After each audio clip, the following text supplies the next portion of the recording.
Boom! Welcome to Coach Fick's Football Academy. I'm Coach Fick. In this video, we're going to talk about your offensive playbook.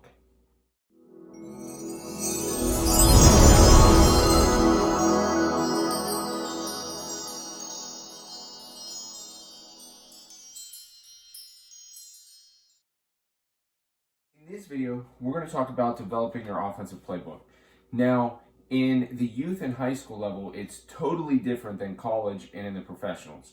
When you're in college and you're coaching in the professional leagues, the thing about that is you get to recruit and pick your players based off of the system you run. So when we're in youth and high school, some people are real big proponents of being a system team. Some people are more flexible. Me personally, I like having the flexibility. Now, I say that carefully though. The thing is, when you develop an offensive playbook, I feel the terminology should be consistent. And we talked about this before.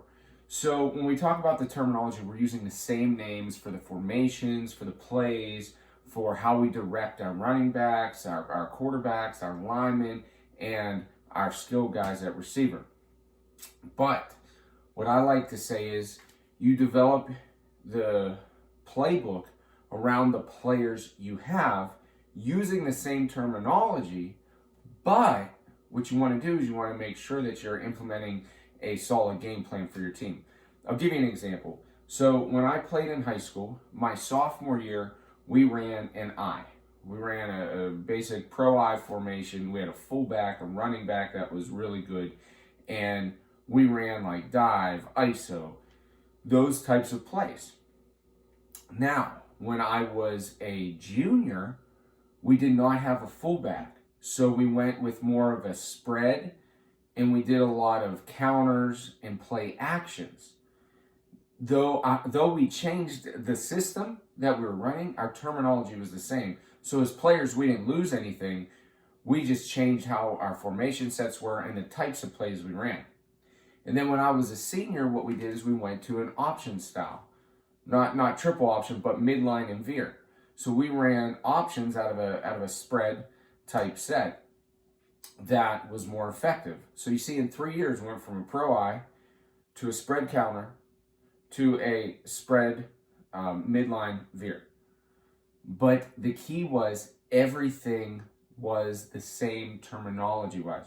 So what I'm trying to teach you here is when you're creating that playbook, when you're implementing that playbook, we want to make sure that our verbiage is consistent so that as our players from the youth all the way to the varsity level are getting the same types of words in their minds. Okay, this is what this formation's called. This is what this back's called. This is that.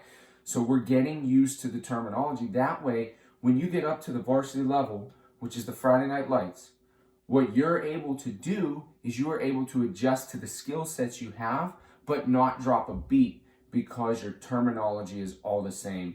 You're just running different plays based off of those terms.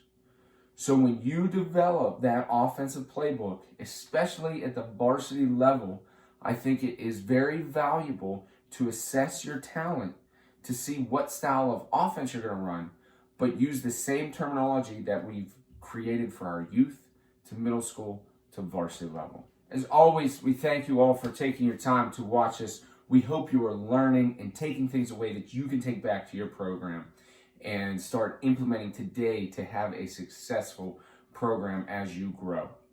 And remember, in everything you do, no slack, just hustle.